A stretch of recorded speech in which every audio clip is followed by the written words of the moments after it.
देखिए, उत्तर प्रदेश की योगी आदित्यनाथ जी के नेतृत्व की सरकार बहुत संवेदनशील है और किसी भी मामले में सख्त से सख्त कार्रवाई करने के लिए पूरी तरह से तत्पर है। बलात्कार की इस घटना, नृशंस घटना, जिसने हम सभी की अंतरात्मा को झकझोर दिया है, हम सभी बहुत मर्माहत हैं, बहुत संवेदनशील मामला है।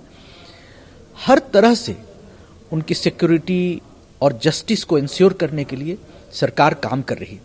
लेकिन ऐसा प्रतीत होता है कि कांग्रेस के युवराज और कांग्रेस परिवार इस तरह से प्रोपेगेंडा करके विक्टिम्स के प्रति उनकी सिंपैथी नहीं दिखती है, खुद विक्टिम कार्ड खेलने में लग गए।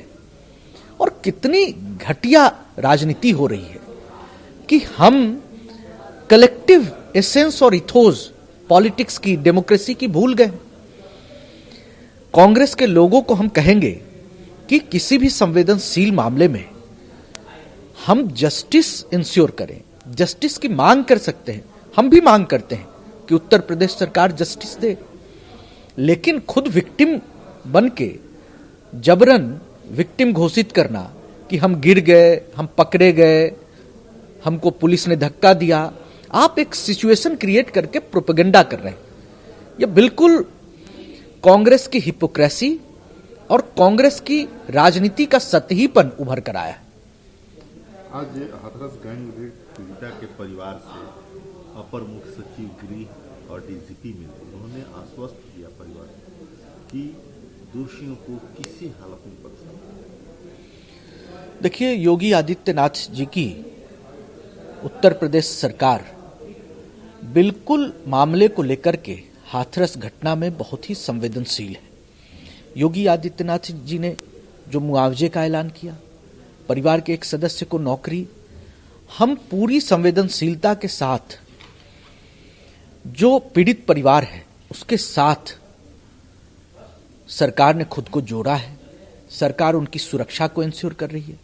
सरकार उनके जस्टिस के लिए पूरी सख्त से सख्त कार्रवाई कर रही है। आपने देखा कि वहां के पुलिस ऑफिसर्स, एडमिनिस्ट्रेटिव ऑफिसर्स को हटाया गया डिस्ट्रिक्ट के।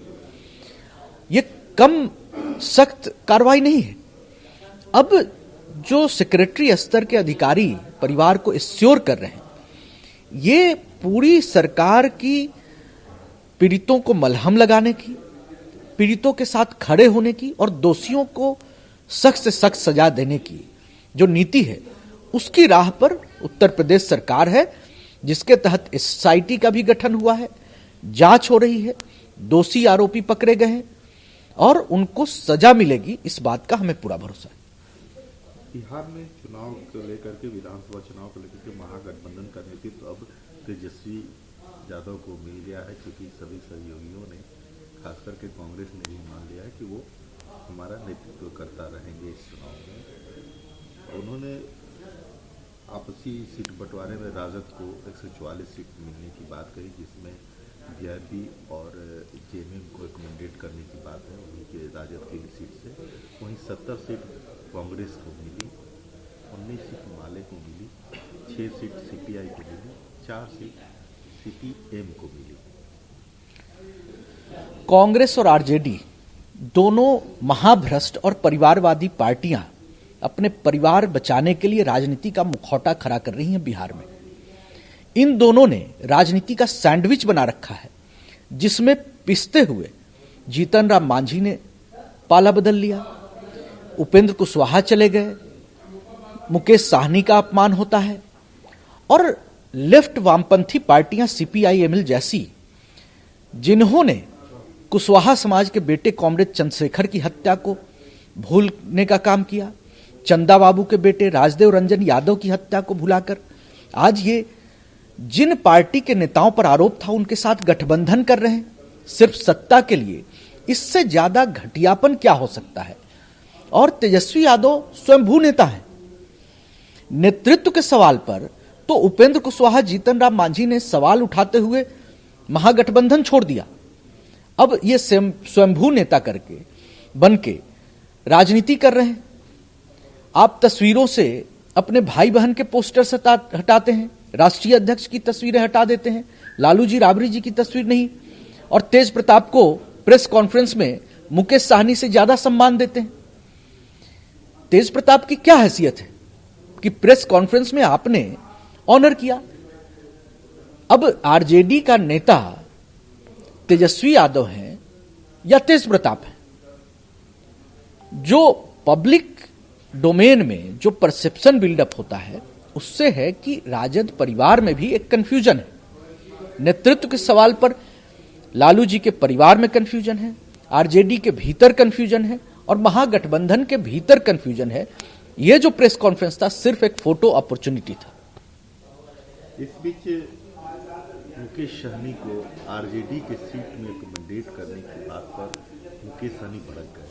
उन्होंने कहा कि मेरे सीट में छुरा भोंका गया है और उन्होंने यह भी कहा कि हमारे साथ जो हो रहा है वह कहीं न कहीं बैक स्टेबिंग है। मैं इस गठबंधन से बाहर जा रहा हूं और कल मीडिया से बात करूंगा। आरजेडी और कांग्रेस धोखे की राजनीति के लिए जानी जाती है, इनका इतिहास रहा है, और अपनी ही पार्टी के नेताओं को अपमानित करने के लिए भी जानी जाती है। और ये महागठबंधन कांग्रेस और आरजेडी का एक प्रोपेगेंडा है, शिगुफा है। ये परिवार के ऊपर मुखौटे के तौर पर राजनीति का इस्तेमाल कर रही हैं। चूंकि आरजेडी और कांग्रेस में लोकतंत्र नहीं, ये दोनों घोर परिवारवादी पार्टियां हैं, पॉकेट की पार्टियां हैं, सब कुछ परिवार में तय होता है। यहां किसी के लिए जगह है कहां? अपमान स्वाभाविक तौर पर अगर किसी का होता है तो क्या रघुवंश बाबू का अपमान नहीं हुआ? जीतन राम मांझी का अपमान नहीं हुआ? उपेंद्र कुशवाहा का अपमान नहीं हुआ? तो ऐसे में अगर किसी और का भी अपमान हो गया तो इसमें कोई बहुत बड़ी बात नहीं है। उनकी राजनीति में, उनकी राजनीति के हिसाब से जो फिट बैठेगा उसको वो एकोमोडेट करेंगे, जो अनफिट होगा उसको वो बेइज्जत करेंगे, जैसा कि वो करते आए। इस सिलसिले में अब कांग्रेस और आरजेडी एक दूसरे को किस तरीके से निपटती हैं, उनकी हैसियत एक दूसरे की कैसे निपटाती हैं, ये आने वाले चुनाव के दौर में दिखेगा। सुशांत सिंह राजपूत की मौत पर एम्स की रिपोर्ट साबित करती है कि हम सही थे, मुंबई पुलिस ने यह कहा है। देखिए, बिहार के बेटे और बॉलीवुड के बड़े स्टार सुशांत सिंह राजपूत की संदेहास्पद मृत्यु, हमने शुरू से कहा है कि यह संदेहास्पद मृत्यु है। और सुशांत के पिताजी ने भी कहा कि अबेटमेंट टू सुसाइड, यह मामला बताया था कि आत्महत्या के लिए बाध्य करने की स्थिति हो सकती है। हत्या किन परिस्थितियों में हुई इसकी जांच होनी चाहिए। हम भी तो जस्टिस की मांग कर रहे हैं, हमने कंक्लूजन देने का काम तो किया नहीं। यही काम सीबीआई को करना है। एम्स की रिपोर्ट तथ्यों के आधार पर जांची जाए, जो सर्कमस्टांशियल एविडेंसेज हैं उसके आधार पर जांची जाए। लेकिन कहीं ना कहीं प्रतीत होता है कि इस मामले में बहुत से जो खुलासे हो रहे हैं, ईडी, फिर नारकोटिक्स ब्यूरो, इसका इन्वॉल्वमेंट हुआ, तो कहीं ना कहीं एक संदेह पैदा होता है। इसी कारण हमने शुरू से ही सीबीआई जांच की मांग की थी। जो पार्टियां और जिन लोगों ने सीबीआई जांच का विरोध किया उनसे यह सवाल पूछना चाहिए। हम तो इस बात के लिए ही लड़ाई लड़ रहे हैं कि सुशांत को जस्टिस मिले, बिहार के बेटे सुशांत को न्याय मिलना चाहिए।